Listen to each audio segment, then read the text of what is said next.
Ders 1. Ortaklıkları tartışmak. Tünaydın. Potansiyel ortaklığı tartışmak için burada olduğunuza inanıyorum. Evet, birlikte nasıl çalışabileceğimizi keşfetmek beni heyecanlandırıyor.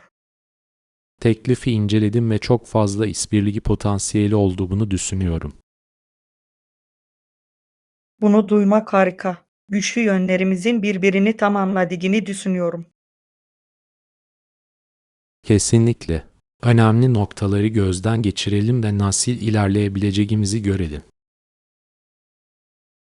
Bazı fikirler hazırladım ama sizin düşüncelerinizi de duymaya açığım. İşbirliği tamamen ortak zemin bulmak ve bunun üzerine inşa etmekle ilgilidir. Kabul edildi. Birlikte etkili bir şeyler yaratabileceğimize inanıyorum. Bizi doğru yolda tutmak için bazı hedefler ve zaman çizelgeleri belirleyelim. Ders 2. Otel hizmetleri. Hizmet veren oteller hakkında ne düşünüyorsunuz? Çok fazla konfor ve rahatlık sağlıyorlar. Evet, bazıları spa gibi muhteşem olanaklara sahiptir. Kesinlikle. Konaklamayı daha keyifli hale getirir. Ben de iyi yemek seçenekleri olan otelleri seviyorum. Ben de. Harika yemekler bir geziyi unutulmaz kılabilir. Herhangi bir lüks otelde kaldınız mı? Evet, bir kez Paris'te 5 yıldızlı bir otelde. Vay, bu kulağa inanılmaz geliyor. Bu harika. Ders 3. Güvenli sürüş uygulamaları. Durmak ve araba sürmenin diğer birçok yönü odaklanma ve beceri gerektirir. Ayrıca sürücünün her zaman çevresinin farkında olması gerekir. Özellikle yoğun trafikte veya kötü hava koşullarında tetikte olmak çok önemlidir. Defansif sürüş kazaları önleyebilir ve herkesi güvende tutabilir. Uzun yolculuklara odaklanmanızı sağlayacak ipuçlarınız var mı? Mola vermek ve susuz kalmamak konsantrasyonun korunmasına yardımcı olabilir. Bu iyi bir tavsiye. Rotamı mutlaka dinlenme duraklarıyla planlayacağım. Telefon veya yüksek sesli müzik gibi dikkat dağıtıcı unsurlardan kaçınmak da faydalıdır. Güvenlik her zaman önce gelmelidir. Hatırlatmalar için teşekkürler. Ders 4. Endişelerle başa çıkmak. Değil. Hiçbir şey için endişeleniyor musun? Evet, bazen isteği ya da kişisel hayatımda çok fazla şey üstlenmekten endişeleniyorum. Herkesin zaman zaman böyle hissettiğini düşünüyorum. Bu insan olmanın bir parçası. Ortaya çıktığında stres veya kaygıyla nasıl başa çıkıyorsunuz? Kontrol edebildiklerime odaklanmaya ve yapamadıklarımı bırakmaya çalışıyorum. Bu sağlıklı bir zihniyettir. Ayakta kalmak için farkındalık egzersizi yapıyorum. Bu harika bir araç. Mevcut kalmanıza ve bunalmamanıza yardımcı olur. Kesinlikle. Önemli olan sizin için neyin işe yaradığını bulmak ve ona bağlı kalmaktır. Islar zorlaştığında birbirimize destek olalım. Bu işte birlikteyiz. Ders 5. Piknik planlamak. Pazar, pazar günleri sabah 9'dan akşam 13'e kadar açıktır. Anladın. Önümüzdeki hafta sonu için göl kenarındaki pikniğimizi planlamalıyız. Kulağa mükemmel geliyor. Yiyecek olarak ne getirmeliyiz?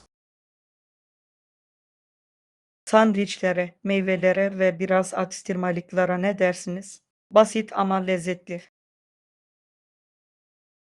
Ben içeceklerle ilgileneceğim. Başka birini davet etmemiz gerektiğini mi düşünüyorsun? Şimdilik küçük tutalım. Sadece ikimiz açık havada eğleniyoruz. Bu fikir hoşuma gitti. Rahatlamanın ve gevşemenin güzel bir yolu olacak. Daha da eğlenceli hale getirmek için bir battaniye ve bazı oyunlar getirebiliriz. Bunu sabırsızlıkla bekliyorum. Düzgün bir piknik yapmayalı uzun zaman olmuştu. Ders 6. Güney Amerika'yı keşfetmek. Her zaman Güney Amerika'yı keşfetmek istemiştim. Bazı destinasyonları araştıralım. Bu heyecan verici geliyor. Aklınızda belirli bir ülke var mı? Machu Picchu için Peru'yu ve Amazon yağmur ormanları için Brezilya'yı düşünüyorum. İkisi de inanılmaz seçimler. Oradaki kültür ve doğa nefes kesici. Yemeklerin de muhteşem olduğunu duydum. Otantik yemekleri denemeyi çok isterim. Ben de. Yerel mutfağı keşfetmek seyahat etmenin en güzel kısımlarından biridir. Planlamaya başlayalım ve gelecek yıl bunu gerçekleştirebilecek miyiz görelim. Ben varım. Bu ömür boyu sürecek bir macera olacak. Güney Amerika'nın sunduğu her şeyi deneyimlemek için sabırsızlanıyorum. Ders 7. Degisimi kucaklamak. Degisim korkutucu olabilir ama aynı zamanda büyüme için de gereklidir. Evet, ancak degisimi benimsediğimizde gelişebilir ve öğrenebiliriz. Ben de bu zihniyeti kendi hayatımda benimsemeye çalışıyorum. Kolay değil ama buna değer. Degisim bizi konfor bölgelerimizin dışına iter.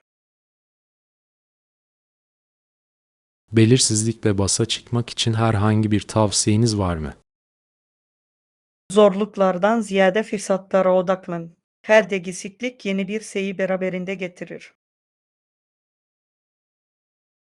Bu harika bir bakış açısı.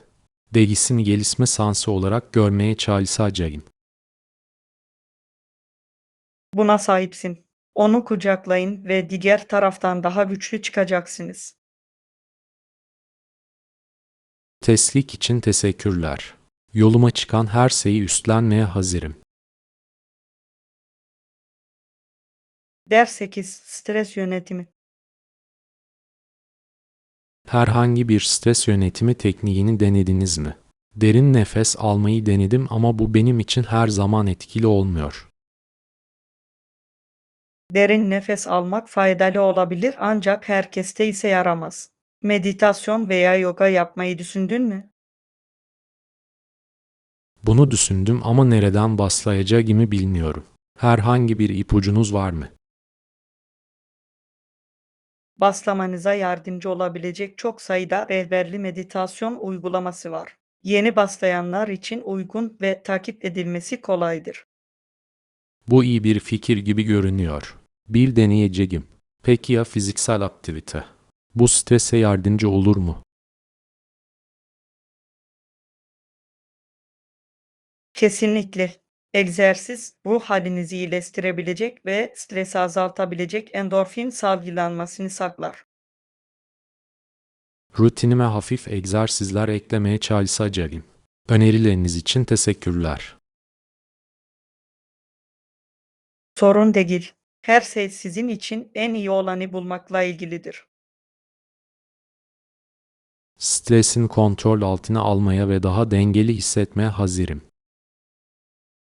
Ders 9. Teknoloji yoluyla bağlantı kurmak. Teknoloji dünyanın her yerinden insanlarla anında bağlantı kurmayı mümkün kıldı.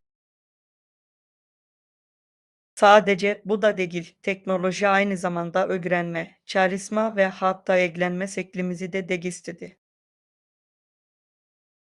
Bu kadar kısa sürede bu kadar çok şeyin değişmesi şaşırtıcı. Bunun hayatı kolaylaştırdığını mı yoksa daha da karmaşık hale getirdiğini mi düşünüyorsunuz?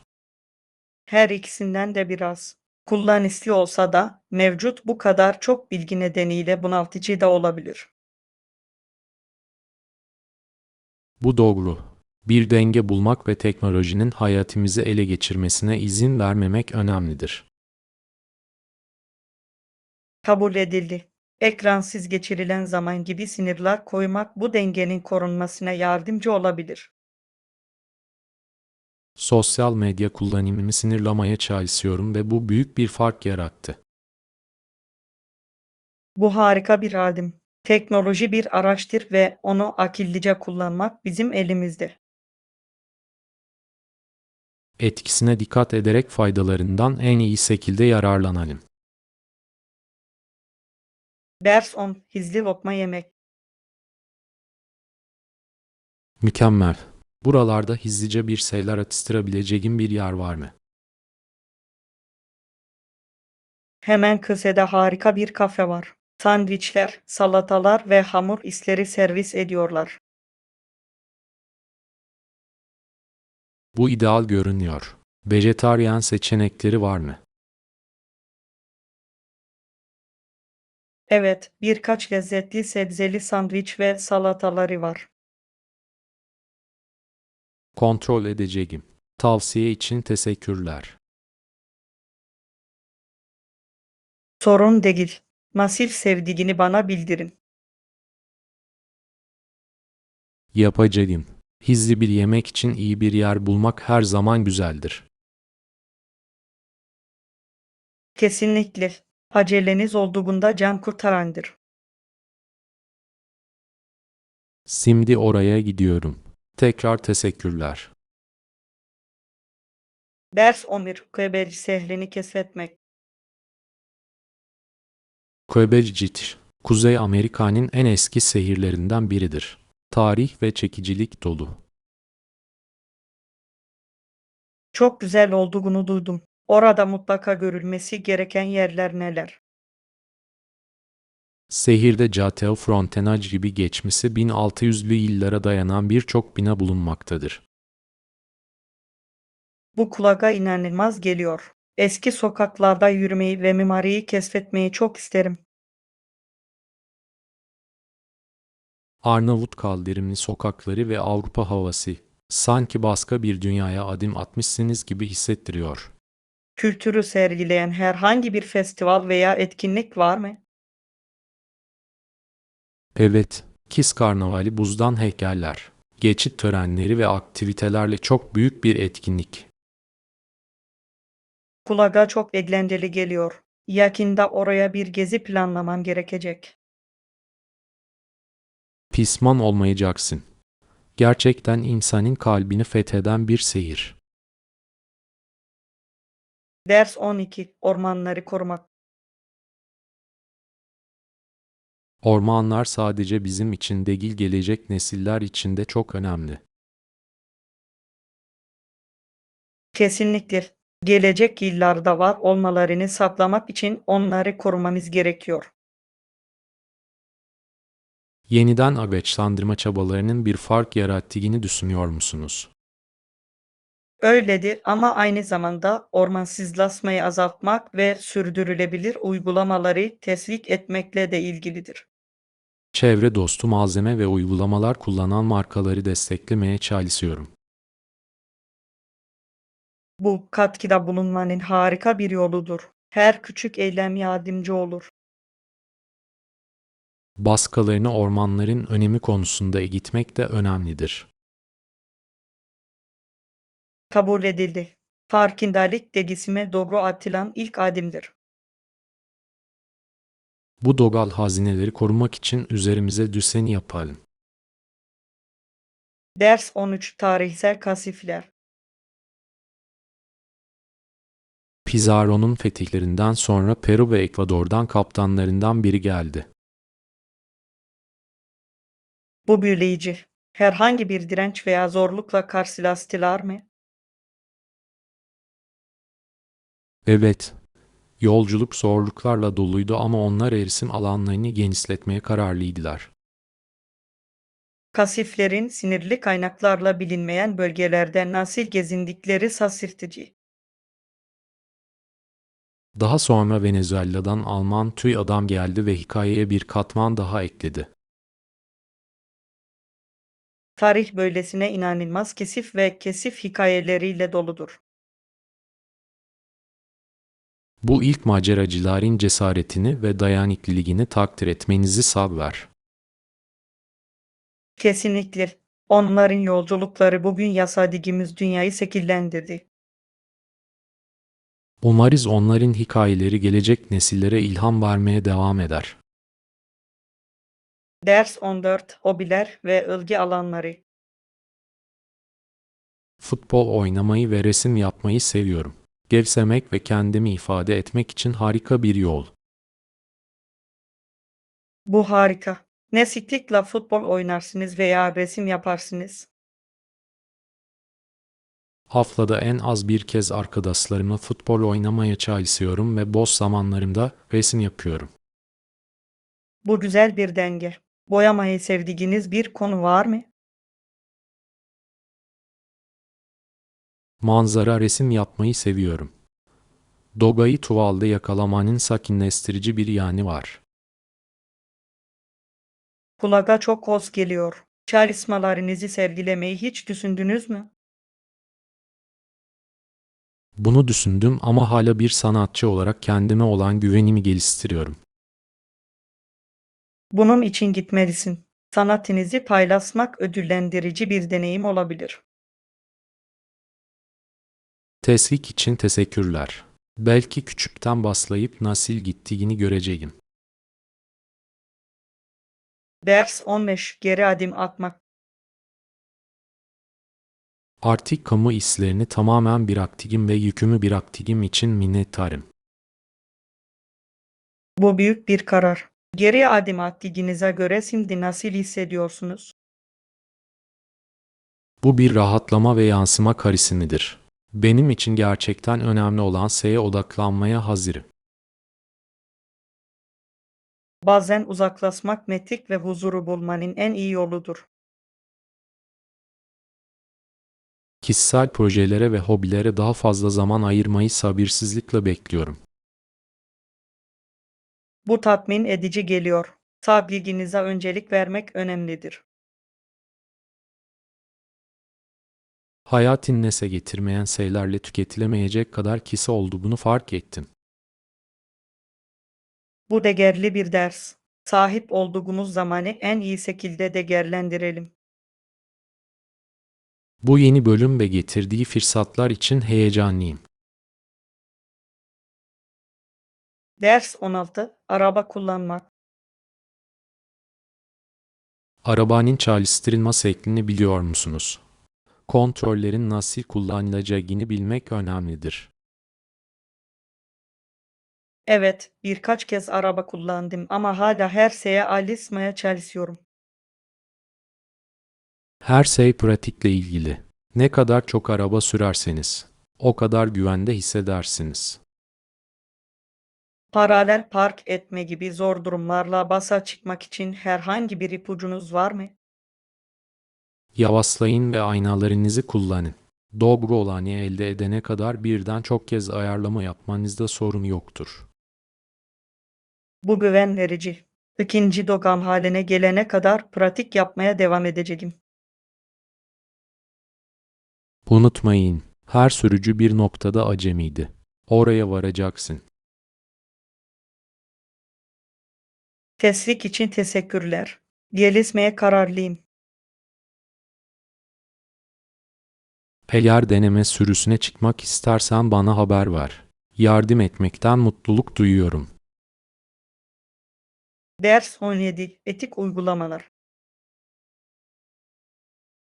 Çoğu durumda Nike, az gelişmiş ülkelerde yaşayanlar için daha iyi çalışma koşulları yaratmak için çaba sarf ediyor. Bu doğru yönde atılmış bir adımdır. Günümüz dünyasında etik uygulamalar çok önemlidir. Büyük markaların sorumluluk aldığını ve olumlu değişiklikler yaptığını görmek cesaret verici. Diğer şirketlerin de onların yolundan gideceğini düşünüyor musunuz? Umarım, şeffaflık ve adalete yönelik tüketici talebi artıyor. Etik uygulamaları ön planda tutan markaları desteklemek bizim elimizde. Kesinlikle. Yaptığımız her satın alma, nasıl bir dünyada yaşamak istediğimize dair bir oydur. Farkındalığı artırmaya ve şirketleri sorumlu tutmaya devam edelim. Birlikte sektörde anlamlı bir değişime öncülük edebiliriz. Ders 18 Rönesans sanatçıları. Michelangelo ve Leonardo da Vinci 1500 yılı civarında İtalya'da yaşadılar. Bu tarihte çok heyecan verici bir dönem. Çalışmalarının sanat ve kültür üzerinde kalıcı bir etkisi oldu. Yaratıcılıklarının ve yeniliklerinin bugün insanlara ilham vermeye devam etmesi şaşırtıcı. Her iki sanatçının da favori bir eseri var mı? Michelangelo'nun Davut'unu ve Leonardo'nun Mona Lisa'sını seviyorum. Onlar zamansız başyapıtlardır. Bunlar ikonik. Bu kadar detay ve duyguyu yakalamış olmaları inanılmaz. Rönesans sanatın, bilimin ve kesin altın çağıydı. Yaratıcılık ve merak beslendiğinde insanların neler başarabileceğinin bir hatırlatıcısıdır. Gelecek nesillerin onların miraslarından ilham almaya devam etmesini umuyoruz. Ders 19 Kilometre taslarını kutlamak. Bir gezi veya temalı bir parti düzenlemek, bir dönüm noktasını kutlamanın eğlenceli bir yolu olabilir. Bu harika bir fikir. Hayattaki özel anları işaretlemek önemlidir. Kutlamak istediğiniz yaklaşan dönüm noktalarınız var mı? Doğum günüm yaklaşıyor ve arkadaşlarımla küçük bir toplantıya ev sahipliği yapmayı düşünüyorum. Kulağa hoş geliyor. Hangi temayı düşünüyorsunuz? Belki bir retro 80'ler partisi. Giyinmek ve o dönemi yeniden yaşamak eğlenceli olacak. Bu harika bir fikir. Unutulmaz bir gece olacağı kesin. Bunu planlamaktan heyecan duyuyorum. Sevdiklerinizle birlikte kutlamak her şeyi daha özel kılar. Herhangi bir konuda yardıma ihtiyacınız olursa bana bildirin. Katılmaktan mutluluk duyarım. Ders 20 Yasam için minnettarlık. Hayatımın bir yılı daha için her zaman minnettar hissediyorum. Doğum günleri bize sahip olduğumuz nimetleri hatırlatır. Ben de bizi şekillendiren insanları ve deneyimleri yansıtmanın ve takdir etmenin zamanıdır. Doğum günü gelenekleriniz veya ritüelleriniz var mı? Minnettar olduğum şeyleri yazmayı ve önümüzdeki yıl için hedefler koymayı seviyorum. Bu kutlamanın güzel bir yolu. Büyüme ve şükranla ilgilidir. Kesinlikle. Bu sadece hediyelerle ilgili değil, sevdiklerinizin varlığıyla da ilgili. Her doğum gününü Yasamin ve onun tüm olasılıklarının kutlandığı bir gün haline getirelim. Kabul edildi. Sevinçle, sevgiyle ve macerayla dolu daha nice yıllara. Serefe. Hayat bir hediyedir ve her yıl yeni bir bölümdür. Ders 21 Günlük tutma yolculuğu. Kesinlikle.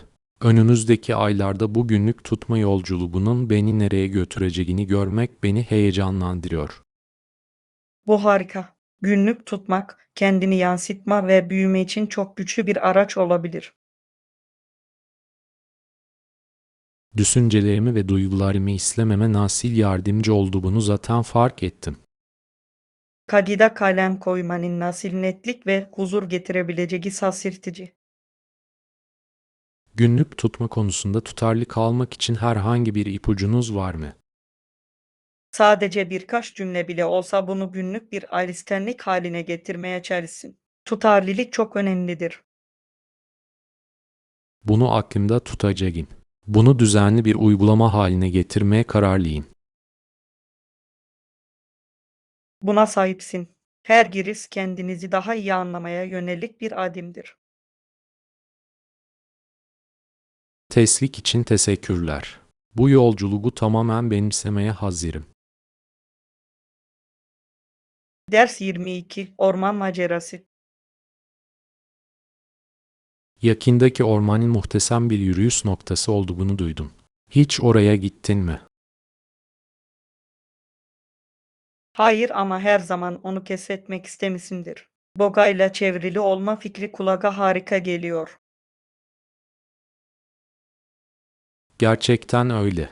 Ormanda muhteşem patikalar var ve kuşların ve hısırtılı yaprakların sesleri çok sakinleştirici. Bu şehir gürültüsünden mükemmel bir kaçış gibi görünüyor. Kesinlikle yakın zamanda oraya bir gezi planlamalıyız. Kesinlikle. Biraz atıştırmayı hazırlayabiliriz. Bir kamera getirebiliriz ve bir gün geçirebiliriz. Bu fikri seviyorum. Belki birkaç arkadaşımızı bize katılmaya davet edebiliriz. Harika düşünce. Deneyimin paylaşılması onu daha da unutulmaz kılacaktır. Hava durumunu kontrol edelim ve bir tarih belirleyelim. Zaten bu konuda heyecanlıyım. Ben de. Bu unutamayacağımız bir macera olacak. Ders 23 Kalıp yargıları kırmak. Bazen bazı şeyler hakkında daha az basma kalıp düşünmeye başlamamız gerektiğini hissediyorum. Tamamen katılıyorum. Bu kalıplara düşmek kolaydır ancak bakış açımızı sınırlar. Kesinlikle. Örneğin, insanlar çoğu zaman belirli hislerin yalnızca tek bir cinsiyete yönelik olduğunu varsayarlar ki bu da adil değildir. Doğru. Bu varsayımlara meydan okumak ve herkesi tutkularının peşinden gitmeye teşvik etmek önemlidir. Bu gönderilecek harika bir mesaj.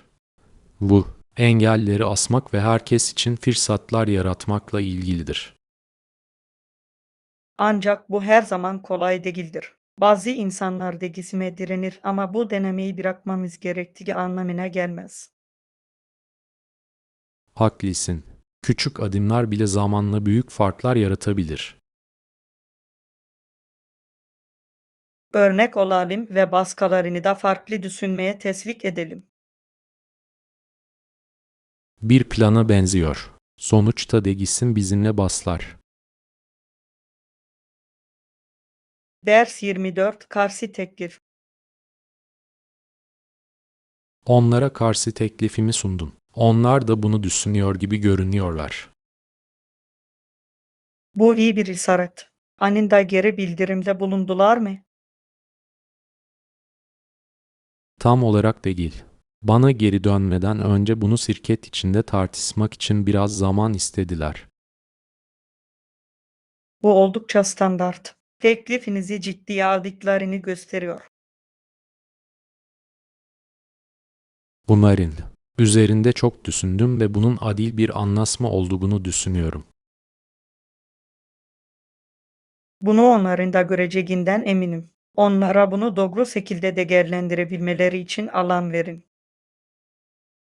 Haklısın. Bu durumlarda sabır çok önemlidir. Kesinlikle. Bu arada olumlu kalın ve sorabilecekleri sonraki sorulara hazırlıklı olun. İyi tavsiye. Gelecek her şeye hazır olduğundan emin olacağım. Ders 25 Karar zamanı. Burada birkaç seçeneğimiz var ve karar vermede birbirimize yardım etmemiz gerektiğini düşünüyorum. Bu bir plana benziyor. Önce her seçeneğin artılarını ve eksilerini tartalım. İyi bir fikir. Bunları listeleyeceğim ve hangisinin en anlamlı olduğunu tartışabiliriz. Mükemmel. Siniri daralttıktan sonra her şeyi sonuçlandırmak için bir tarih belirleyebiliriz. Kabul edildi. Bir zaman çizelgesine sahip olmak bizi doğru yolda tutacak ve gereksiz gecikmeleri önleyecektir. Kesinlikle. Her şey organize olmak ve birlikte çalışmakla ilgili. Katkılarınızı takdir ediyorum. İkinci bir bakış açısıyla karar vermek her zaman daha kolaydır. Aynı şekilde takım çalışması hayallerin gerçekleşmesini sağlar, değil mi? Kesinlikle. Hadi başlayalım ve bunu gerçekleştirelim. Ders 26 Japon Baligi Hikayesi. Japon balığı satan kızın hikayesini duydun mu? Hayır, ne oldu? Evde bir Japon balığı daha olduğunu söyleyen bir çocuğa sattı. İlginç. Neden bir tane daha istediğini sordu mu? Görünüşe göre o anki Japon balığı için bir arkadaş istiyordu. Bu gerçekten çok düşünceli bir davranış. Japon Baligi de yalnızlaşabiliyor sanırım. Bunu hiç düşünmemiştim ama mantıklı. Bunu düşünecek kadar önemsemesi güzeldi. Kesinlikle. Bu küçük bir jest ama çok fazla nezaket gösteriyor. En küçük eylemlerin bile anlam taşıyabileceğinin güzel bir hatırlatıcısı. Ders 27 Proaktif planlama. Karşılaşabileceğimiz her türlü engeli aşmak için mutlaka proaktif bir plana ihtiyacımız var. Daha fazla katılamazdım. Sorunların ortaya çıkmasını beklemek iyi bir strateji değildir. Kesinlikle. Zorlukları öngörebilirsek çözümleri önceden hazırlayabiliriz. Bu şekilde hazırlıksız yakalanmayız ve işleri daha etkili bir şekilde halledebiliriz. Her şey bir adım önde olmakla ilgili. Potansiyel sorunlar ve bunların nasıl çözüleceği üzerine beyin fırtınası yapalım. Harika fikir. Ne kadar hazırlıklı olursak her şey o kadar sorunsuz gider. Ayrıca, ileriye doğru ilerlememizde bize daha fazla güven verecektir. Kesinlikle. Sağlam bir plan başarının temelidir. Haydi başlayalım ve her şeye hazır olduğumuzdan emin olalım. Ders 28 Finansal hedefler. Bu mantıklı. Ulaşılabilir finansal hedefleri nasıl belirlerim? Neyi başarmak istediğiniz konusunda spesifik olarak başlayın. Örneğin bir ev için para biriktirmek veya borcunuzu ödemek. Tamam, net bir hedefe sahip olmak ilk adımdır. Sırada ne var? Bunu daha küçük, yönetilebilir adımlara bölün. Her ay belli bir miktar tasarruf etmek gibi. Bu yapılabilir gibi görünüyor. Nasıl yolda kalabilirim? İlerlemenizi düzenli olarak gözden geçirin ve gerekirse ayarlayın. Esnek kalmak önemlidir. Anladın. Geriye düşersem veya beklenmeyen masraflarla karşı karşıya kalırsam ne olur? Cesaretiniz kırılmasın. Sadece yeniden değerlendirin ve ilerlemeye devam edin. Tutarlılık çok önemlidir.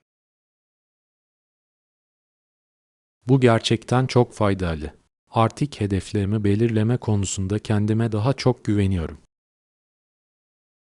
Ders 29 Yaratıcı kariyerler.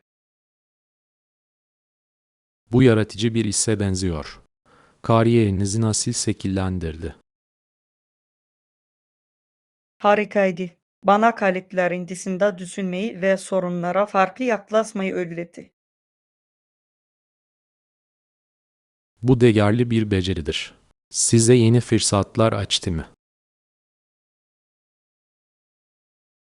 Kesinlikle. Çeşitli projeler üzerinde çalışabildim ve yetenekli insanlarla işbirliği yapabildim. Bu heyecan verici geliyor. Kişisel olarak büyümenize de yardımcı olduğunu düşünüyor musunuz? Kesinlikle. Beni konfor alanımın dışına itti ve yeni güçlü yönler keşfetmeme yardımcı oldu. Bu ilham verici. Yaratıcı bir isim nasıl bu kadar olumlu bir etkiye sahip olabileceğini görmek harika. Ödüllendirici bir yolculuktu ve bundan sonra beni nereye götüreceğini görmek beni heyecanlandırıyor.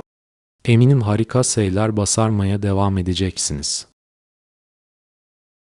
Ders 30. Öğrenilen dersler. Aynı hatayı yine yaptım. Bunun olduğuna inanamıyorum. Kendinize fazla yüklenmeyin. Bu öğrenilen bir derstir ve önemli olan da budur. Haklısın. Umarım büyük sorunlara yol açmaz. Sonunda iyi olacağına eminim. Önemli olan gelecekte bunu önlemek için gerekli adımları atmaktır. Doğru. Düzenli kalmama yardımcı olacak bir kontrol listesi veya başka bir şey yapacağım. Bu harika bir fikir. Bazen bizi doğru yolda tutacak sistemlere ihtiyaç duyarız. Ayrıca hataları erken yakalamak için daha sık geri bildirim isteyeceğim. Kesinlikle. Bu deneyimden öğrenmek sizi yalnızca daha iyi yapacaktır. Teşvik için teşekkürler. Artık kendimi geliştirmek için daha motive hissediyorum. Ders 31. Yenileme bütçelemesi. Tadilatlara ne kadar harcamamız gerektiğini düşündünüz mü?